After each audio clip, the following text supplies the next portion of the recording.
Bien, buenos días con todos. Mi nombre es Manuel Núñez, soy del equipo de currículo de la DGDAR. Vamos a tener este espacio muy demandante, muy desafiante, de una hora para poder compartir con ustedes algunas ideas que consideramos que son claves para este buen inicio del año escolar. Decirles también que este webinar está articulado, vinculado con el que vamos a tener también en este mismo horario el día de mañana. Entonces, quisiera que vean estos dos webinars como parte de un todo. Un poco para entender el proceso lógico, lo que vamos a hacer en este primer webinar tiene que ver con el proceso de planificación, pero una planificación orientada al desarrollo de competencias. Sabemos que todo lo que tenga que ver con competencias es un desafío para todos nosotros como docentes, como directores. Entonces vamos a ver de qué forma estos procesos con los cuales nosotros estamos tan familiarizados, los podemos, digamos, ajustar para que apunten a lo que queremos, que es precisamente el desarrollo de competencias. En una segunda parte de este mismo webinar vamos a hablar sobre algunos aspectos claves en relación al diseño de situaciones significativas.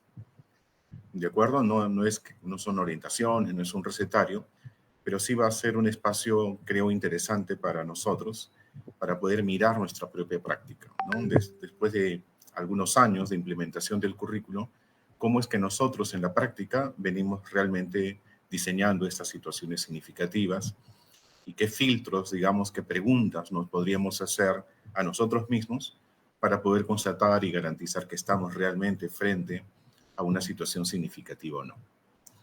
El día de mañana, me anticipo, nos vamos a concentrar en el proceso subsiguiente, ¿no? Hemos planificado, hemos diseñado situaciones significativas y lo que corresponde ahora es evaluar. Evaluar no solo al final, sino durante todo el proceso. Así que el webinar de mañana va a estar, como les digo, conectado con esto y va a estar centrado en los aspectos de la evaluación. ¿De acuerdo?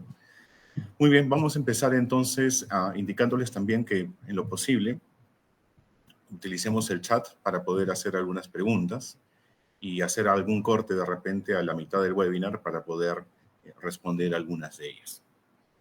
Vamos a empezar, como siempre, había olvidado de decir eso, vamos a utilizar casos en donde podamos nosotros poder analizarlos y a partir de ahí obtener algunas conclusiones.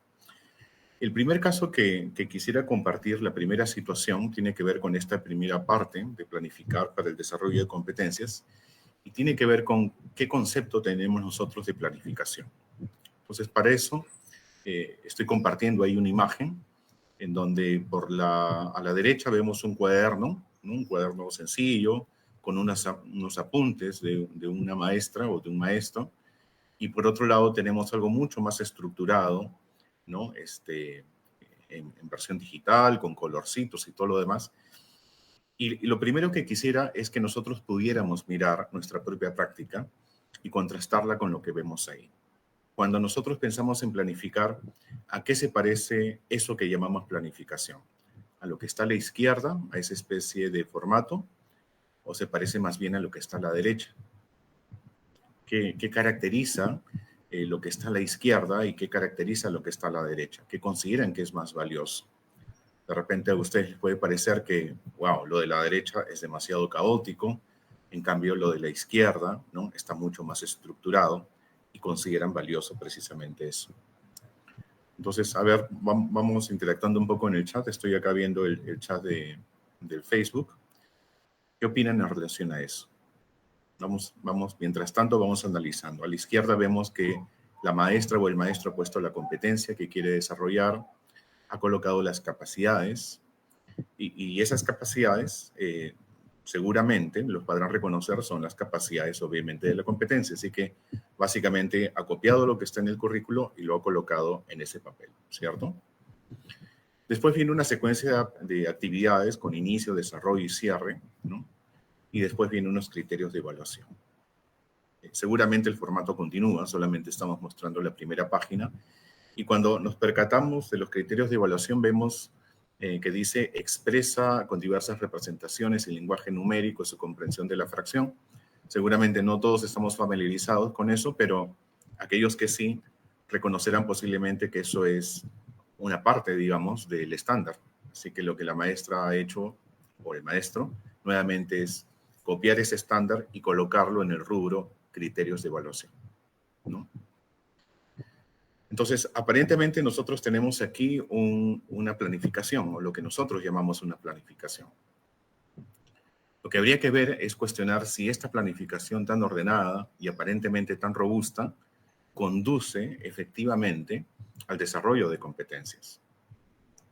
Como habrán visto, en muchos de los pasos que he descrito, por ejemplo, al completar la sección capacidades o al completar la sección criterios de evaluación, los maestros usualmente copiamos y pegamos.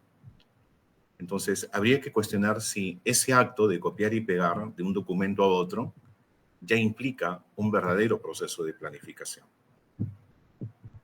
¿De acuerdo? Ahora, veamos el otro lado.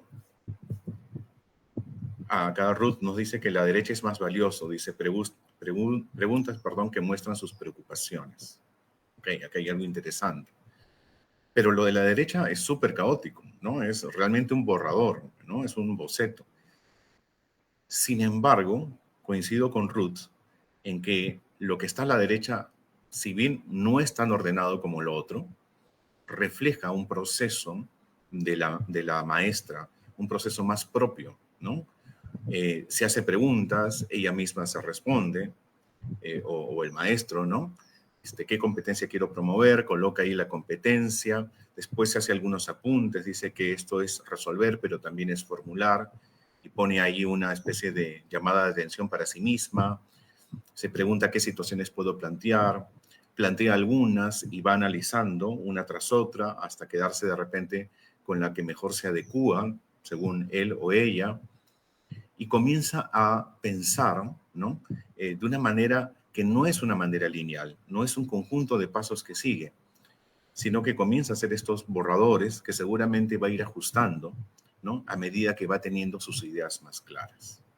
Entonces, si nosotros nos preguntáramos, y a ver, quisiera que participen ahí en el chat, ¿cuál de estas? No es una pregunta que podamos responder tajantemente, ¿ya? Es una pregunta que tiene mucho grado de arbitrariedad, de conjetura, porque nos basamos simplemente en una imagen.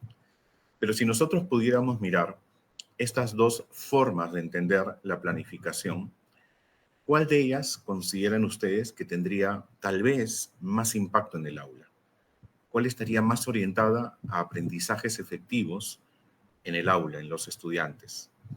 ¿Cuáles, en suma, tendrían más probabilidad de desarrollar competencias?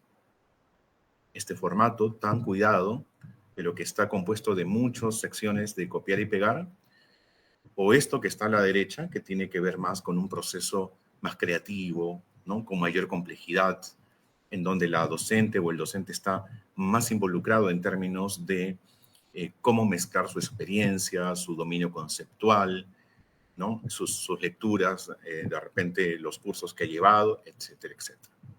Entonces, la primera idea que queríamos compartir es que planificar no es un acto o no es el acto de completar un formato.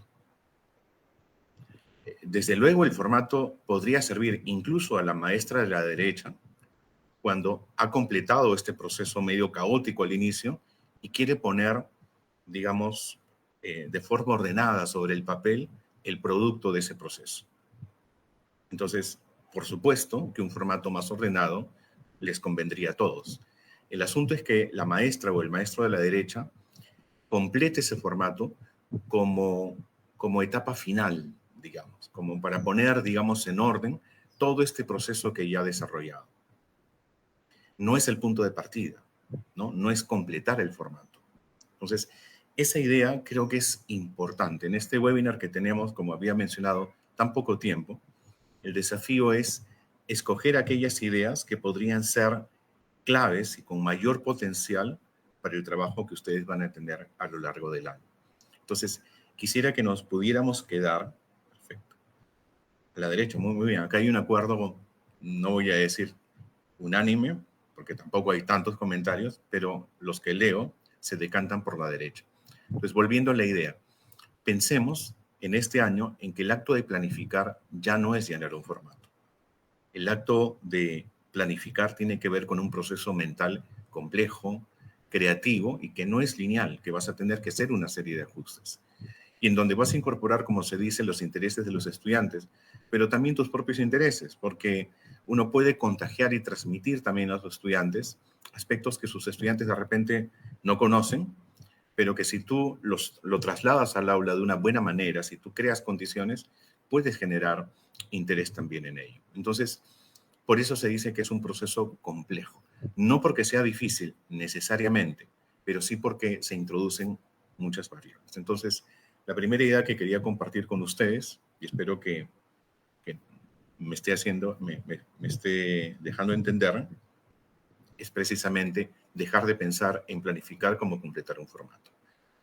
Y eso va a implicar que miremos nuestra práctica todos, docentes, directores, especialistas, ¿no? Si nuestro interés está solo en el formato, pues obviamente el docente va a estar pensando solo en completar el formato. Entonces pensemos también en otras posibilidades, pensemos en lo verdaderamente importante para los estudiantes. Ahora, si deseamos promover el desarrollo de competencias, que fue lo que habíamos anunciado, ¿por dónde deberíamos partir? Y yo sé que aquí muchos podemos tener el prejuicio de que los aspectos teóricos no son relevantes. Y puede que tengas razón si es que tú consideras que los aspectos teóricos son información de autores, fechas, escuelas o cosas por el estilo. Pero sí creo que es importante que nosotros entendamos algunos conceptos claramente. Por ejemplo, si yo quiero promover el desarrollo de competencias, ¿cómo podría hacerlo si no tengo clara idea de qué cosa significa ser competente? Y no me refiero a leer la definición del currículo nacional, me refiero a entender realmente qué cosa significa ser competente. Entonces, para no insistir en lo mismo y reiterar con la definición, les voy a plantear algunos casos. Acá tenemos el caso de Antonio, que es un maestro de 5º grado. Dice que viene enseñando a sus estudiantes qué son las expresiones decimales, su notación y cómo operar con ellas. ¿De acuerdo? Miren en qué está centrado Antonio. Está centrado en enseñar qué son las expresiones decimales, cómo se registran, ¿no? Cuál es su notación y cómo se opera con ellas. Imaginemos un poco el escenario de lo que ocurre en la clase de Antonio. Luego dice, después de algunas semanas, siente que por fin sus estudiantes dominan estos conocimientos y habilidades. Eso dice mucho de sus procesos de evaluación. Él siente que lo domina. ¿De qué manera él confirma que dominan o no? No lo saben, pero es lo que él percibe. Sin embargo, a la hora de recreo dice, nota que muchos de ellos, al comprar en el kiosco, tienen dificultades para calcular el vuelto. Entonces, ahí en la pizarrita, como ven, los precios están con expresiones decimales, y acá vemos la cara de los niños un poco conflictuados, un poco confusos, seguramente tratando de entender si han recibido el vuelto correcto o no, o cosas por el estilo. Entonces, ¿qué tanto nos vemos reflejados en una situación como esta? Porque tenemos que hacer un ejercicio de honestidad, ¿no? Profesional. En cierto modo, nuestras clases se parecen a las de Antonio. Estamos corriendo el riesgo de que nuestras clases se parezcan a las que muestra Antonio. Clases en donde se enseñan, digamos, conceptos, algunos conocimientos que son fundamentales y que nadie dice que no deben enseñarse, pero que les falta algo, ¿no? Le falta un ingrediente. Los chicos saben escribir expresiones decimales, saben operar, pero echamos en falta algo fundamental. Lo saben en el aula, pero fuera del aula parece que no son capaces de utilizar eso que han aprendido en un problema real, en una situación real. Yo diría que el enfoque por competencias es simplemente eso, un énfasis. Si tú trabajabas y pensabas que los conocimientos eran importantes, por supuesto que son importantes y hay que seguir pensando en ello. Desde luego eso no implica pensar que hay que enseñar de manera memorística o no, pero el rol del conocimiento sigue siendo fundamental en la escuela. Lo que está cambiando con el enfoque por competencias, más que un cambio, es un añadido, es un énfasis. Es decirte, a ti como docente, no te quedes solamente en conocimientos, no te quedes simplemente en enseñar a operar, en este caso pensando en matemática, sino que desarrolle en tus estudiantes la capacidad de que esos conocimientos los pongan en juego en situaciones reales, ¿no? Ese es básicamente, si me pidieran resumir, digamos, el enfoque por competencias, básicamente esa es la idea esencial. La idea es que desarrollar competencias va más allá de construir conocimientos, habilidades o actitudes, ¿no? Acá dice Nancy Izquierdo, aplicar en la vida cotidiana, Rosa Aguilar, utilidad para la vida. Exacto.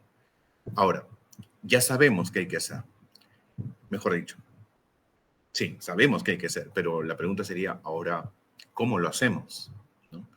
Desde luego creo que todos estamos de acuerdo que el medio idóneo para lograr eso es precisamente enfrentar al estudiante a situaciones retadoras y a situaciones que sean realistas. Eso lo vamos a ver con más detalle en algún momento en este webinar. Pero un poco me adelanto a pensar en el cómo, ¿de acuerdo? Antes de eso, vamos a pensar en otro caso. Es el mismo Antonio. Es Antonio que tenía este problema con las expresiones decimales de sus estudiantes, ¿no? Que no lograban hacer esta conexión con problemas reales. Y este Antonio, dando muestras de mucha apertura, dice, ok, entendí la idea. Hay que poner estos conocimientos, estas habilidades y estas actitudes en acción. Mira que Antonio es un docente, como te digo, con apertura, con flexibilidad. Dice, está bien, sí, me he dado cuenta de que me faltaba algo. Entonces, lo que vamos a hacer ahora es poner en acción esos conocimientos.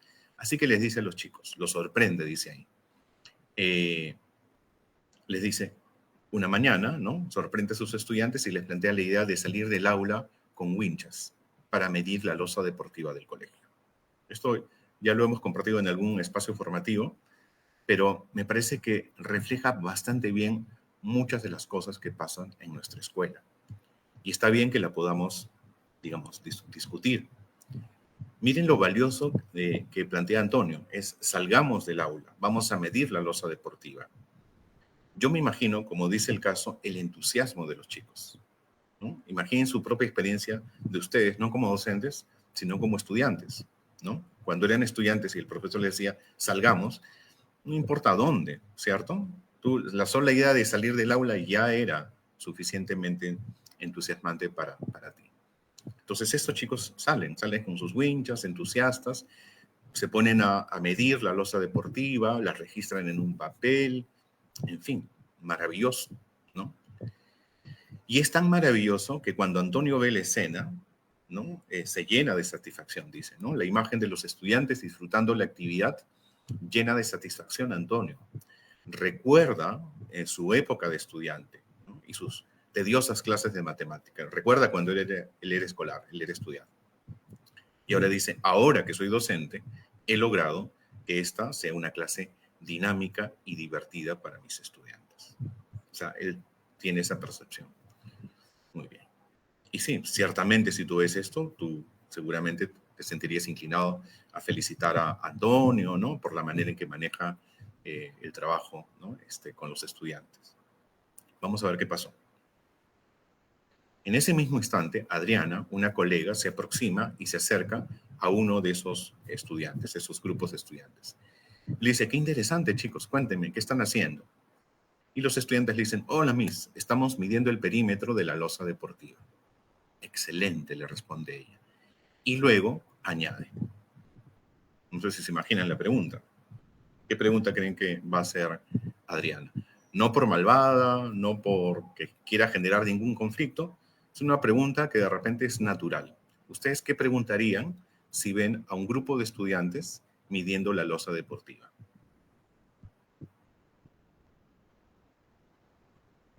¿Qué se les ocurriría preguntar? Está aprendiendo haciendo, dice Rosa.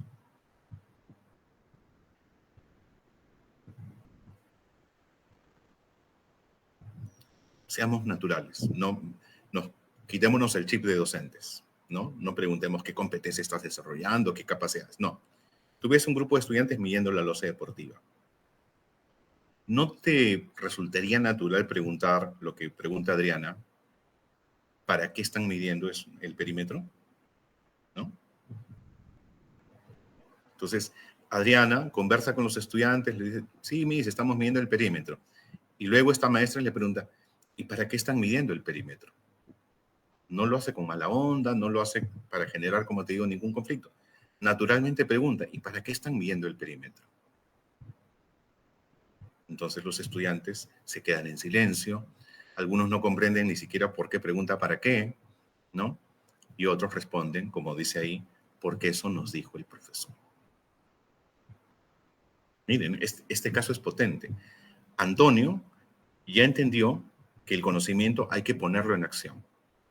Y aquí está poniendo en acción el conocimiento, porque estos estudiantes no están haciendo poca cosa, están midiendo, están registrando, o sea que están utilizando las expresiones decimales, seguramente están operando con ellas para calcular el perímetro, y una serie de habilidades, actitudes, de repente hay, ¿no? Estas actitudes más de colaboración, en fin. O sea, cosas valiosas están ocurriendo aquí, pero falta algo. Y ese algo es lo que Adriana ha revelado casualmente con esa pregunta. Son estudiantes que hacen cosas, pero que eso que hacen no tiene un propósito. No me refiero a un propósito de aprendizaje. Les pedí hace un minuto que nos quitáramos un poco el chip de docente. Me refiero a propósito, a ¿para qué haces algo? Entonces, los estudiantes están midiendo la losa deportiva. Ya, pero ¿para qué? Si no hay un para qué, creo que tú ya reconoces esta práctica con un nombre, ¿no? Se llama activismo, algunos le dicen. Hacer las cosas, pero sin un propósito. Entonces, este año creo que sería importante que nosotros pudiéramos identificar en nuestra propia práctica si es que estamos cayendo en eso, si es que estamos proponiendo actividades que pueden ser interesantes, pero que simplemente son eso, actividades interesantes, pero que no tienen un propósito. Acuérdense de la primera idea, hay que enfrentar a los estudiantes a situaciones reales, y las situaciones reales tienen un propósito. ¿De acuerdo? Y cuando, insisto, cuando hablo de propósito estoy hablando de la manera más natural, digamos, del significado de esta palabra, ¿no? Una idea de para qué estás haciendo eso. Ahora ustedes dirán, ok, faltaría el propósito, dice ahí Lisbeth. Insisto, el propósito no es un enunciado de tipo pedagógico, ¿ok? No estamos hablando de eso, no estamos hablando de colocar de repente en un papel propósito de aprendizaje, no, estamos hablando de para qué haces esa acción. Así de simple, ¿de acuerdo? Entonces, de repente algunos dirán, ok, hasta ahí entiendo. Me pareció raro esto porque a mí me parecía maravilloso, pero ahora sí hay algunas ideas que de repente necesito replantear. ¿Y cómo sería una actuación con propósito? ¿De acuerdo? Entonces vamos a poner un caso. Entonces, esta es la segunda idea que quería compartir con ustedes, que no toda acción refleja un actuar competente, que las acciones deben tener un propósito. Insisto, e insisto, e insisto, que no estoy hablando de propósito en términos pedagógicos, en términos de propósitos de aprendizaje. Estamos hablando simplemente de para qué están los estudiantes haciendo eso. Entonces, vamos a ver algo muy similar al caso de Antonio. Bueno, aquí, esto ya lo hemos comentado, dice, como docentes debemos plantear situaciones en las que los estudiantes no solo hagan algo, sino que realicen acciones orientadas a resolver un problema o desafío genuino. ¿De acuerdo? Muy bien. Ahora, pensemos en otro caso, en un ejemplo en este caso. Es Renato. Renato es otro docente de otra escuela. Y Renato y sus estudiantes vienen trabajando en un proyecto para recuperar una zona en estado de abandono. Esa zona está colindante a la escuela. Con ayuda de algunos padres, han limpiado y nivelado el terreno y planean cercarlo con plantas que gestionarán mediante una donación. ¿De acuerdo? Entonces, aquí muchas cosas han cambiado. Hay un problema real, ¿no? Los niños pasan por esa zona y es una zona abandonada.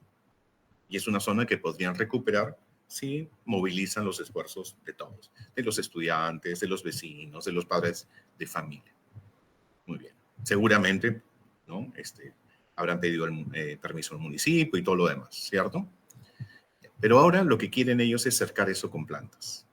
Entonces dice, cada uno de los grupos investiga las opciones más idóneas, por supuesto, ¿no? Tendrían que ser plantas que puedan crecer sin demasiados cuidados, sin regarlas muy continuamente, que puedan crecer de manera tupida para que puedan formar eso que se llama cerco vivo, ¿cierto? Y no todas las plantas tienen esas características. Así que ellos van a tratar, o van a investigar, mejor dicho, qué plantas son más idóneas para eso. Pero además, ustedes seguramente tienen mucha más experiencia en ello, pero cuando uno compra, digamos, plantas, ¿no? Estoy pensando en un entorno más urbano, vas al vivero, no sé, y compras esas plantas, usualmente lo que te recomiendan es a qué distancia vas a plantar una de la otra, ¿no? Cada 30 centímetros, cada 40, cada 50. Eso es lo que usualmente ocurre, salvo que lo hagas, ¿no? De manera improvisada, digamos, pero usualmente te recomiendan determinada distancia. Entonces dice, para saber cuántas plantas necesitarán, averiguan a qué distancia se recomienda sembrar una de otra y emplean sus winchas para calcular el perímetro del terreno. Casi, casi es la misma imagen que con el otro profesor, ¿no? Con Antonio. Muy bien. Pero hay una distinción puntual, ¿no? Dice, la escena es similar a la de la clase de Antonio, estudiantes midiendo un terreno con winchas. Sin embargo, hay una diferencia fundamental. Si alguien les preguntara por qué están midiendo el terreno, ellos podrían responder con claridad porque necesitamos calcular cuántas plantas necesitamos para acercar el terreno. Es a ese propósito que me refiero.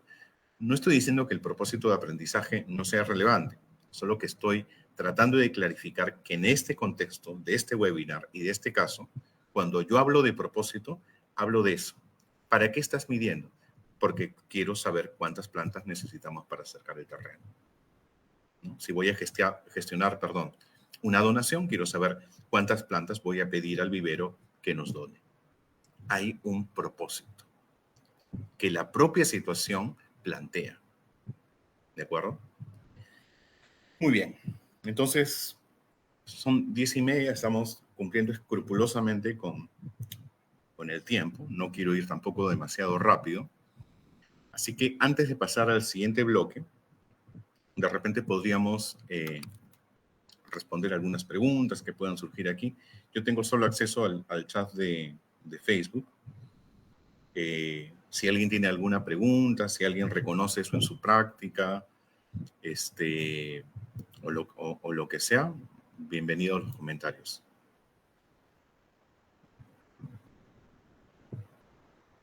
Buenos días, Lucy, Mari.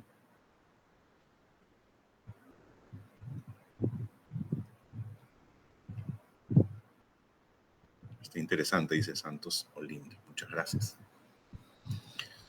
Muy bien. Bien, como veo que no hay preguntas, cada acción del estudiante tiene un propósito, efectivamente.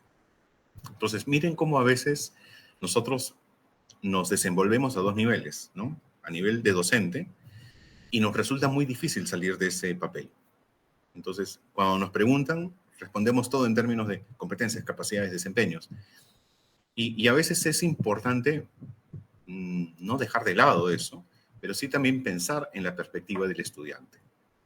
Ya, para ti puede ser valioso como docente, pero lo es también para el estudiante, ¿no?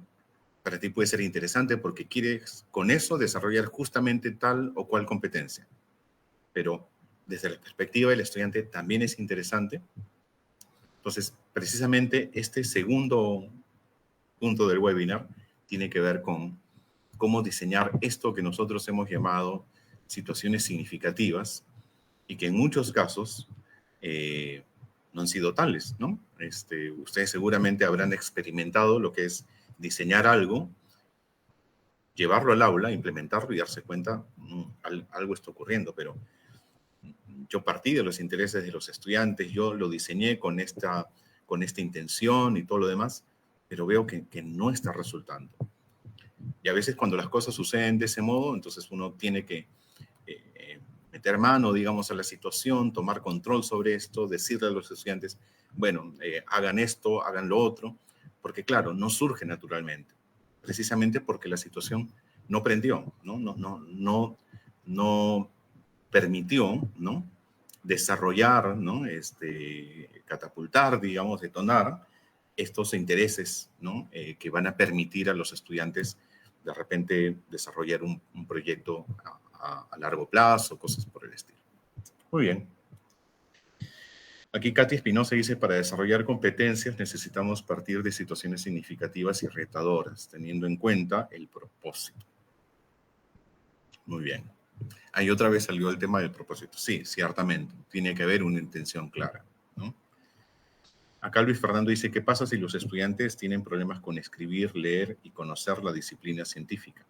Había mencionado en un primer momento la importancia de los conocimientos, ¿no? La importancia de, según la propia definición de competencia, Luis, ser competente implica movilizar conocimientos. Entonces, de acuerdo, o sea, si esos conocimientos y esas habilidades no se han desarrollado, no hay posibilidad alguna de competencia, ¿cierto? Así que insisto en que el conocimiento tiene un rol importante, ¿ya? De repente no es la idea central de este webinar, pero aprovecho esta intervención de Luis para volver a recalcarlo, ¿ya? E incorporarlo como una idea adicional para este año. El gran asunto es que a veces uno escucha eso y realmente escucha algo distinto. Uno escucha, el conocimiento es importante, sigue siendo importante. Lo escuché en un webinar del Ministerio de Educación. Entonces está bien lo que yo estaba haciendo. A ver, chicos, 7 por 1, 7. 7 por 2, 14. 7 por 3, 21. Y hago eso porque el ministerio me dijo que el conocimiento era importante. Es que nuevamente estamos hablando de dos cosas distintas. El conocimiento es importante, pero eso no significa que enseñemos el conocimiento por el conocimiento, que enseñemos el conocimiento de manera memorística. ¿No? ¿Me dejo entender? Seguimos preservando el rol del conocimiento, pero eso no significa memorización, eso no significa simplemente que aprendan de paporreta, que aprendan simplemente fechas, porque hay que aprender fechas, porque el conocimiento es importante. Hay que entender con claridad esta diferencia, que puede ser sutil, pero que es importante. El conocimiento sigue siendo importante, pero también es importante cómo ese conocimiento, en lugar de transmitirse, se construye. Eso nos lleva un poco más a este marco socioconstructivista. ¿De acuerdo? No es de repente la agenda, digamos, de este día, pero no quiero dejar de decirlo. Dice Fidel, es cierto, si no hay conocimientos, no se puede desarrollar competencias. Ahora, lo que se plantea no necesariamente es que primero aprendan conocimientos y después los pongan en juego. Los que están familiarizados con el enfoque basado en resolución de problemas saben que yo puedo resolver un problema que no había visto nunca y en ese proceso de enfrentarme al problema aprendo y construyo conocimiento. Entonces no es tanto primero construyo conocimiento y después lo aplico. Es un poco la estructura que teníamos antes cuando nosotros éramos estudiantes, sino que en muchos casos el propio proceso de enfrentarse ya al problema es el medio mismo para construir conocimientos. Eso creo que podría ser motivo de un webinar específicamente para ese tema. Muy bien, perfecto. Entonces, continuamos con esta segunda parte para que no se nos vaya el tiempo. Dice, ¿cómo diseñar situaciones que promuevan competencias? Vamos a ver un caso. El periódico escolar. Roberto dice, es maestro de 4º grado de primaria, asistido a varias capacitaciones donde le han dicho que debe plantear situaciones significativas y que los estudiantes aprenden mejor cuando se conectan con contextos reales. Yo estoy de acuerdo en eso, ¿no? Y qué bien que Roberto haya tenido esa posibilidad. Miren, en la capacitación le han dicho que debe plantear situaciones significativas. Ok. Y que los estudiantes aprenden mejor cuando se conectan con contextos reales. Bien, estamos bien. Ahora dice, Roberto en este bimestre trabajará con sus estudiantes la competencia resuelve problemas de cantidad. Específicamente, dice, abordará situaciones que involucran el concepto de fracción, ¿no? Estas situaciones en donde hay que partir algo en partes iguales. Y piensa, tengo que hacer algo más interesante que solo ejercicios en la pizarra. Necesito algo que los motive. Aquí Roberto apunta algo súper interesante, dos ideas importantes. Ir más allá de los ejercicios, ¿no? Y hacer algo interesante que los motive. Creo que todos estamos de acuerdo en que la motivación, el interés es fundamental. O sea que hasta ahí, del caso, no podemos estar más de acuerdo con lo que Roberto plantea. Ahora, miren, continúa, dice. Recuerda que en una capacitación mostraron ejemplos donde los estudiantes asumían roles, científicos, arquitectos, periodistas, ¿no? Esas situaciones en donde les dicen a los estudiantes, imagínate que eres un científico, imagínate que eres, ¿no? Un asesor, ¿no? Y te han pedido que des tu opinión acerca de tal cosa. Y le pareció una buena idea. Y decide Roberto que sus estudiantes serán periodistas. Y esa noche, ¿no? Redacta, aquí Pedro estaba preguntando cómo construir el conocimiento, efectivamente. Mencionaba que eso debería ser parte de un webinar específico para eso. Muy bien, pero quiero continuar con esta idea. Como ya Roberto tiene las cosas claras, dice esa noche redacta. Imagínense Roberto en su casa de noche, ¿no? Y redacta, dice, la directora del periódico escolar te ha encargado una misión muy importante, ¿no? Es un enunciado que está dirigido a sus estudiantes, ¿no? Escribir un artículo sobre las fracciones para que los estudiantes de otros grados comprendan este tema. Interesante. A ver, voy a escribir un artículo sobre las fracciones para que los estudiantes de otros grados comprendan este tema. O sea, incluso hay una intención, ¿no? Comunicativa, ¿no? No se queda simplemente en el artículo, sino que tiene un sentido, que es que otros estudiantes aprendan a partir de esa lectura sobre las fracciones. Tu artículo dice, debe explicar qué son las fracciones, cómo se representan y para qué sirven.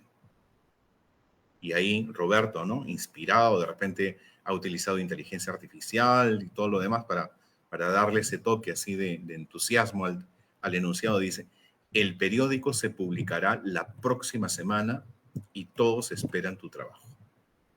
Listo. ¿Ok? Pues Roberto dice, ok, mañana voy con esto y a mis estudiantes les va a encantar. Roberto dice, está satisfecho. Siente que ha creado algo motivador, con un rol, un producto y hasta un sentido de urgencia, porque la semana ya tiene que ser publicado el artículo. Al día siguiente presenta la situación con entusiasmo. Los estudiantes escuchan en silencio, algunos asienten, otros miran con extrañeza, luego empiezan las preguntas. Profe, o profesor, ¿de verdad va a salir en un periódico? Y el profesor le dice, bueno, no, es como si fuera un periódico. Y otro estudiante que de repente no ha escuchado esa respuesta dice, ¿y quién es la directora del periódico o el director del periódico? Y el docente entonces se ve obligado a responder, ¿no? Bueno, es parte de la situación, es imaginario. Y otro estudiante pregunta, ¿no? ¿Y por qué un periodista escribiría sobre fracciones? Entonces Roberto ahí tiene que improvisar, dice, porque es un periódico escolar y los periódicos escolares escriben sobre temas educativos. Punto. ¿Ok? Son preguntas que genuinamente los estudiantes plantean, ¿no? Y son preguntas que revelan que efectivamente, precisamente por esta inocencia, ¿no? De los estudiantes que preguntan cosas que a veces nos ponen en aprietos, sí, pues, ¿no? O sea, no tiene mucho sentido esto. O sea, la idea era buena, de que los estudiantes tengan un rol, ¿no? De que piensen en otro estudiante y que a partir de la lectura del artículo puedan aprender matemáticas. Pero yo como docente, si mis estudiantes me preguntan esto, me voy dando cuenta de que efectivamente la situación carece de algo. Vamos a pensar en qué palabra, ¿ya? De qué característica carece esta situación. Pero seguramente, como ya yo estoy, ¿no? En marcha, en pleno proceso, me va a ser muy difícil modificar y hacer ajustes. Hasta me puedo poner a la defensiva, ¿no? De repente, una pregunta más y ya Roberto estalla. Dice, chicos, ya, dejen de preguntar, escriban su artículo, ¿no? Entonces, podría suceder eso porque somos seres humanos, estamos atendiendo a un montón de cosas, a un montón de estudiantes, ¿no? Y entonces que te hagan esas preguntas y que precisamente de pronto esas preguntas te hagan dar cuenta de, uy, cierto, ¿no? Esto no tenía mucho sentido, puede resultar demasiado difícil de manejar. Los estudiantes, para continuar el caso, dice, no parecen convencidos, pero comienzan a trabajar porque es lo que el profesor ha pedido. Algunos preguntan directamente, profesor, ¿qué tenemos que poner? Y Roberto termina dictando los puntos que debe incluir el artículo. Y los estudiantes se entregan textos que son muy similares entre sí. ¿Ok? ¿Te resuena eso o no? ¿Alguna vez has pasado por una situación así, que pensabas que ibas a hacer un boom en tu aula con lo que habías diseñado y te das cuenta de que no, y que de repente hay preguntas que te resultan un poco incómodas porque no las habías previsto? Y yo mencionaba hace unos segundos que a esto le faltaba algo y que ese algo podría resumirse en una palabra. Hagamos ese ejercicio mental.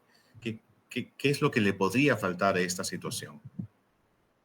Algunos dicen interés, falta de interés de los estudiantes, porque las propuestas salen del docente. Bien, Katy. Dice Ángela, dice, a veces así sucede, llevamos todo pensado y cuando lo trabajamos en el aula, los estudiantes nos sorprenden preguntando algo en lo que no habíamos pensado, efectivamente.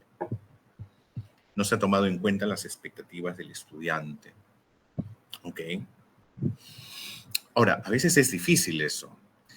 Y lo mencioné hace un momento, pero nosotros creemos firmemente que todo tiene que partir del interés de los estudiantes, pero difícilmente los estudiantes podrían decir, profesor, yo quisiera ser periodista y quisiera escribir artículos.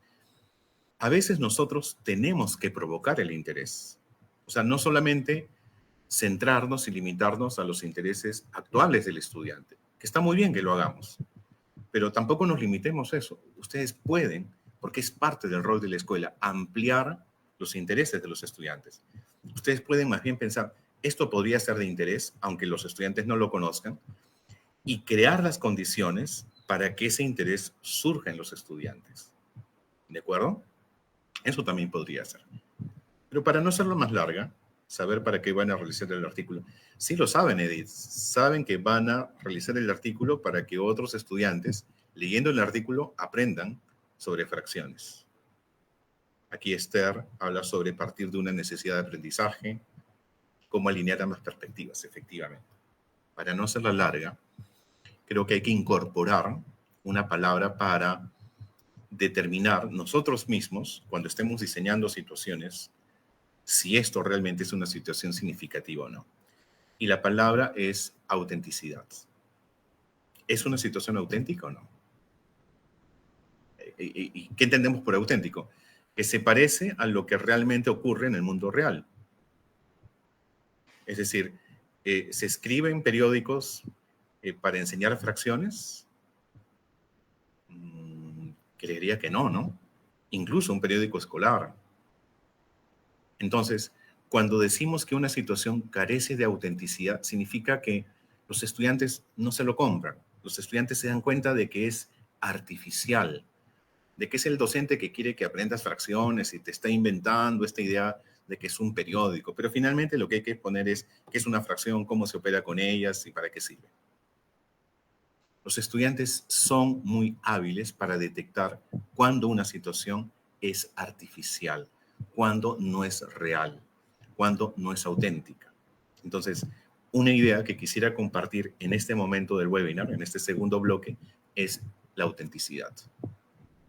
Tratemos de asegurarnos, pasemos por ese filtro, de leer nuestra situación, la situación que nosotros planteemos, y asegurarnos de que se perciba auténtica. Y repito, ¿es así como en el mundo real se hacen las cosas? Desde luego, tú puedes modificar algunas cosas, tú puedes adaptar los problemas reales al aula. Definitivamente no tiene que ser tal cual, pero al menos tiene que parecerse a lo que realmente hace un periodista, a lo que realmente hace un científico, a lo que realmente hace un arquitecto. Entonces, esa palabra, quisiera que nos quedáramos con ello, tiene que ver con la autenticidad. Auténtico y acorde con las necesidades y expectativas de los estudiantes. De acuerdo, de acuerdo. Es importante trabajar con situaciones reales que reflejen el interés del estudiante. Estamos entonces de acuerdo. ¿Ok? Tan importante como el interés y como las necesidades entonces es la autenticidad. ¿Ok? Pónganle énfasis al tema de la autenticidad. Muy bien. Sigamos ahora con, dice, los estudiantes suelen reconocer con rapidez cuando una situación es auténtica y cuando es artificial, cuando tiene un sentido real y cuando se trata solo de cumplir con las demandas del docente. Entonces, ¿cuántas actividades nosotros proponemos con la mejor intención, pero básicamente tiene una intención pedagógica? Tiene que ver con esta capacidad, tiene que ver con esta competencia, tiene que ver con este enfoque transversal, y a veces forzamos las cosas. Lo que queremos compartir aquí es evitemos forzarlo. Encontremos situaciones que naturalmente logren desarrollar eso que nosotros queremos que los estudiantes desarrollen. No forcemos las cosas. Dice Celso, sí, pues cuando proponemos situaciones significativas, siempre hay estudiantes que no se comprometen con el desarrollo y no se involucran. Ya, pero claro, ahí está un tema de atribución. ¿Cuál es el problema ahí? Desde luego, seguramente en la ecuación están docentes y estudiantes, están los dos. Pero como docentes nos corresponde pensar un poco en lo que está bajo nuestro control. ¿Es simplemente que nuestros estudiantes son apáticos y no valoran esta situación tan interesante que les he propuesto? Pues que en verdad no era tan interesante como parecía, no era tan auténtica como parecía. Entonces, es una lección de repente un poco difícil para un docente, pero yo recuerdo a alguna maestra, una colega, y cuando yo empecé con esto me explicó eso.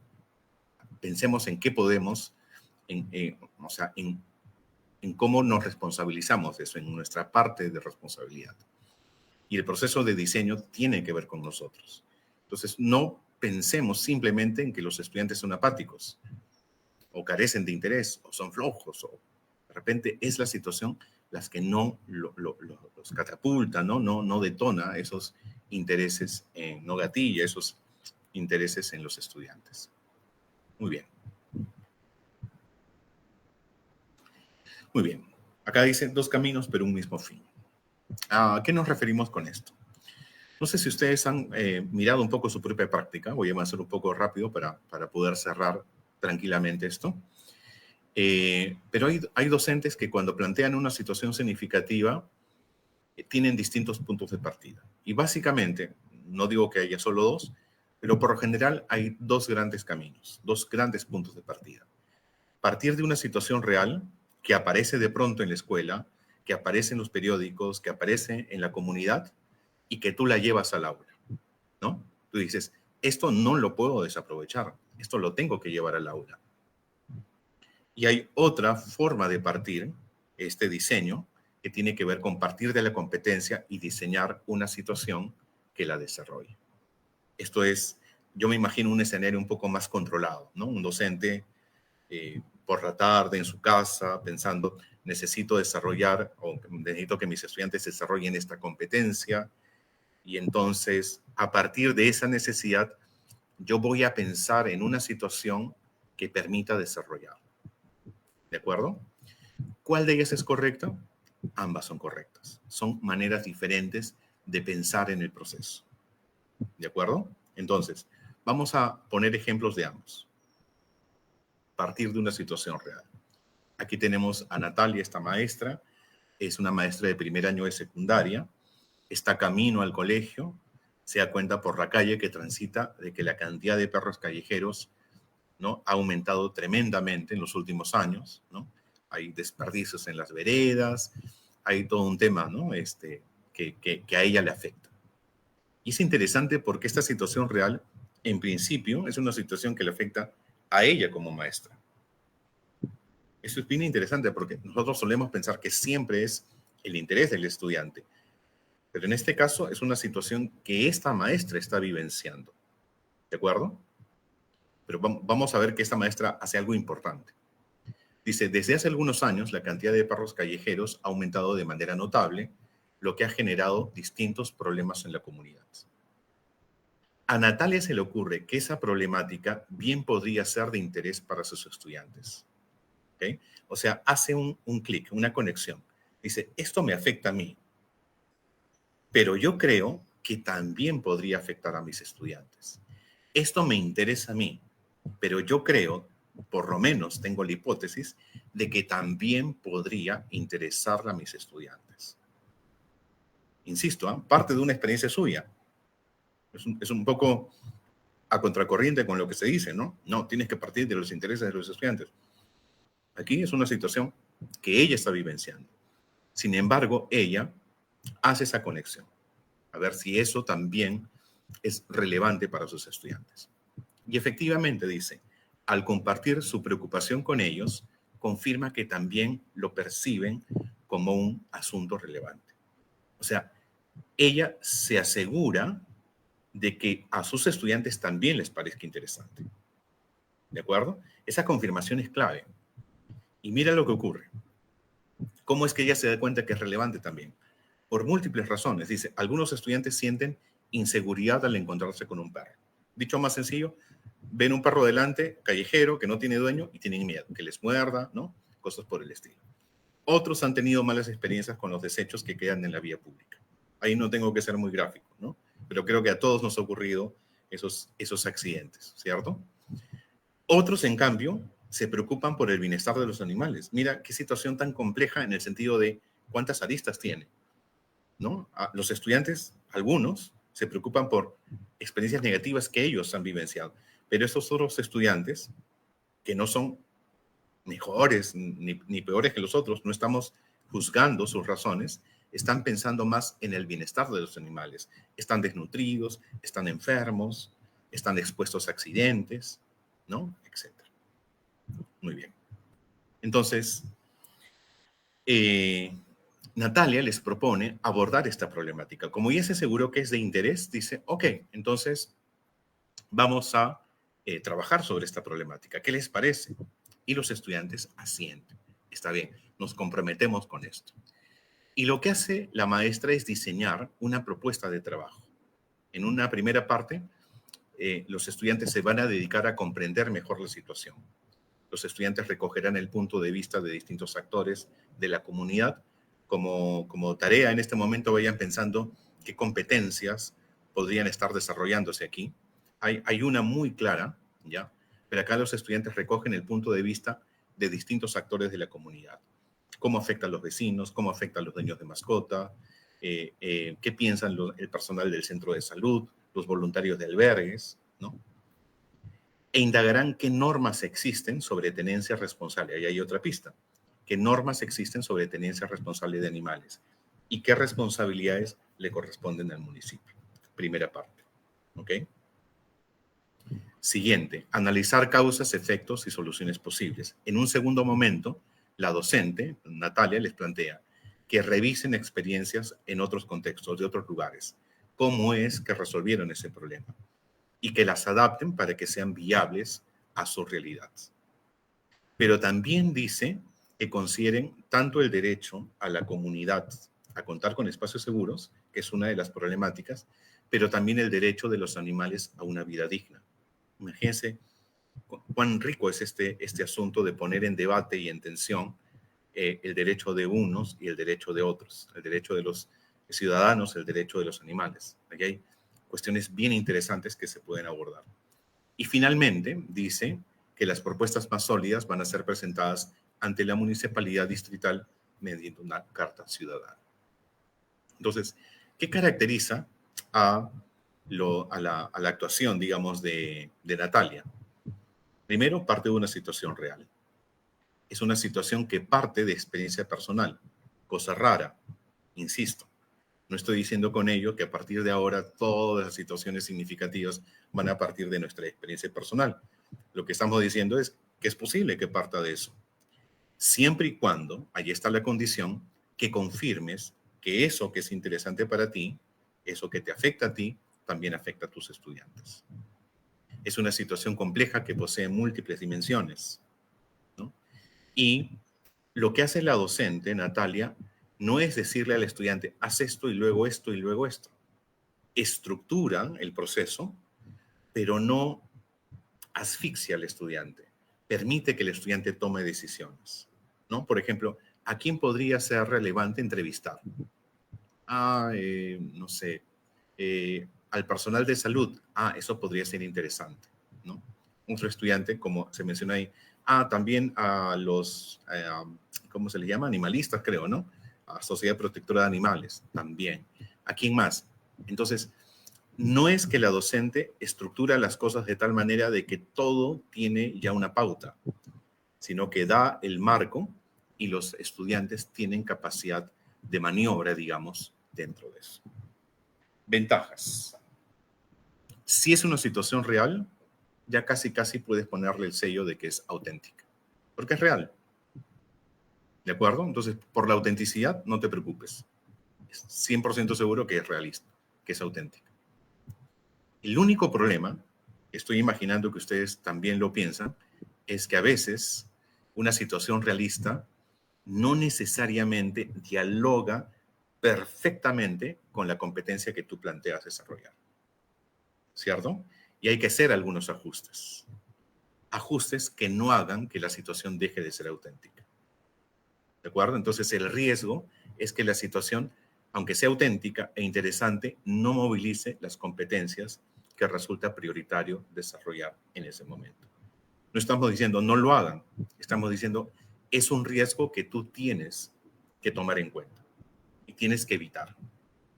¿Ok? Entonces tienes autenticidad, ¿no? 100% asegurada, pero tienes ahora que asegurarte de que dialogue con la competencia que quieres desarrollar. De repente incluyes algún elemento que no estaba inicialmente para que la competencia se desarrolle plenamente. ¿De acuerdo?